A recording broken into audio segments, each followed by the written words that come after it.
జమ్మికుంట మరియు ఓదెల రెండు మండలాల మధ్య మానేరు నదిపై నిర్మించినటువంటి చెక్ డ్యాము ఈరోజు ఇసుక మాఫియా ఆధ్వర్యంలో 24 కోట్ల రూపాయల చెక్ డ్యాంను పేల్చివేయడం జరిగింది.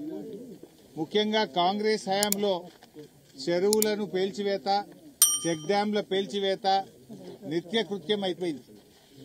గతంలో హుసేన్ మియా వాగు మీద ఒక చెక్ డ్యాంను పేల్చడానికి ప్రయత్నం చేశారు. నిర్మల్ జిల్లా స్వర్ణ వాగు మీద ఒక చెక్ డ్యాంను పేల్చేశారు.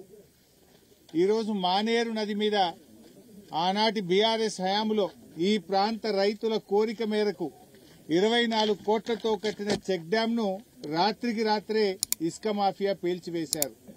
ఇది నేను చెప్తున్న మాట కాదు.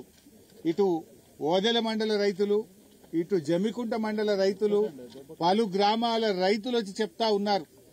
రాత్రి 8 గంటల వరకు మేము చేపలు పట్టాం, ఇక్కడ ఏ ఇబ్బంది లేదు. ఉదయాన్నే 6 గంటలకు వచ్చేసరికి చెక్ డ్యాం పేల్చివేయబడ్డది, నీళ్లన్నీ వెళ్లిపోతున్నాయని చెప్పి స్పష్టంగా చెప్తా ఉన్నారు. అంటే ఇవాళ రాష్ట్రంలో ఇసుక మాఫియా రాజ్యమేల్తా ఉంది. రేవంత్ రెడ్డి పాలనలో కాంగ్రెస్ పార్టీ నాయకులే ఇవాళ ఇసుక మాఫియా అవతారం ఎత్తారు. ఇవాళ వేల కొద్ది ట్రాక్టర్లు, లారీలు అక్రమంగా నడిపిస్తూ ఇవాళ దోపిడీకి పాల్పడతా ఉన్నారు.